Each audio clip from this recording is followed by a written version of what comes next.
guess this is another bit about Uplift Protocol, because when I saw Morgan Newquist put in her feed, Terry Pratchett is not edgy, Star Trek is not edgy, Lord of the Rings is not edgy, F bombs and nudity and edginess do not belong in any of these properties. To add it in is to destroy the soul of them. Stop putting them in a skin suit version of themselves and make something new instead. So that's why I wanted to make Uplift Protocol, and that's why I'm making Uplift Protocol. When I have characters curse, it's kind of like a gag. Every once in a while when some of them do curse. Now, Star herself won't curse. That's also part of the gag. Every time they curse, they have to add stuff to the Murphy family curse jar. So it's just one of those little jokes that I want to put in there because a lot of stuff does have a fair amount of cursing in it. I personally don't have too much qualms about the level of cursing. Um, I guess because the military got me a little bit more used to that. But yeah, just make your own setting. It doesn't have to be brand new and original. It could be just filled with a bunch of stuff you like.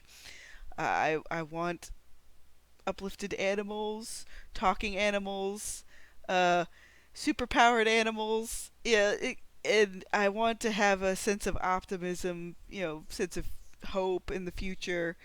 Because the way I framed Uplift Protocol, like with the memoir sections, that's mostly, like, unless I state it's another character, it's mostly Star talking about what happened in the past. So they're going to get to the ending. You just don't know how it's going to completely end yet, like, or how are they going to solve some of these problems. Because I do like reading stories where I know the characters will get to the end of the road and you'll see what's waiting for them at the very end. And that's okay too. So many conventional writing things say that, like, oh, you only have to do it like X, Y, or Z, or because anytime they say you have to do something that way, you really don't. You just have to pick and choose what you want to do. With some stories, I just want to know, like, yeah, the characters will reach the other side. Some of them will be changed, possibly, and some will grow. Some will be flat arc. Some will go negative to positive, which, again, um, am going to have Anna go from a negative to positive arc. Is she going to fall back in love with Thomas? No. Um, Anna's going to realize that, some light bulbs are going to turn on later. Let's just put it that way. Uh, but for the most part, the villains are going to be static in the fact that they're not going to change their villainous ways and have like a redemption arc. Because right now I just crave a good black hat versus white hat. No gray hats can apply. It's like these heroes and villains are very fixated on what they do and what they stand for. And even with the villains, I just took a simple concept of, okay, Kronos is basically a scientist that has no moral boundaries or qualms about doing anything. The Allfather is basically a broken version of every bad thing that's in Typherian society that they basically, that's why they pushed him out, because, it kind of showcased certain things. But that'll come into play later with the whole Typherian arc.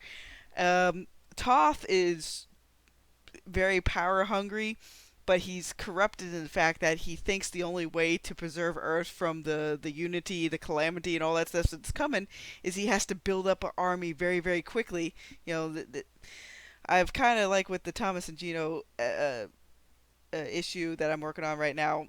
It's going to showcase a little bit of what Toth was trying to do previously, but he didn't have enough power to do it.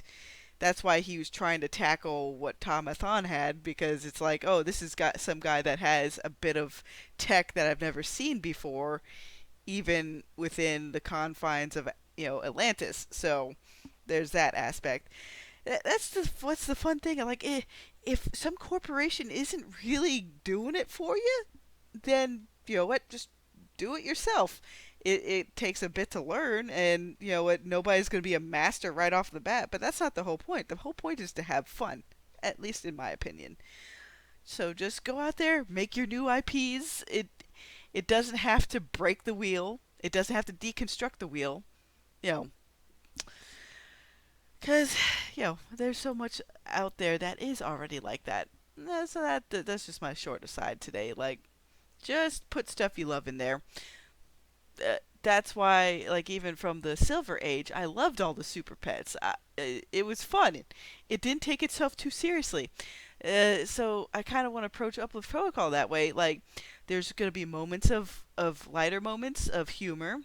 There's going to be more serious moments, like the fact that it'll come up in issue 9, but Star's going to have a moment where she doesn't know how to process all the stuff she's learning about, like, she in the future she won't be able to have kids. She's sterile because of what happened to her and how most of her Typharian capabilities were transferred to her brother.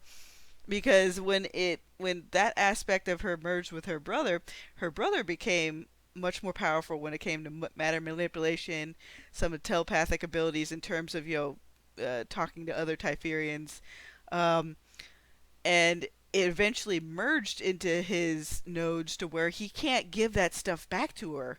That's why Doc has to do all this cloning stuff and use her own powers to kind of take a baseline of those nodes to give it something back to Eliza, but it won't fully develop along the same patterns.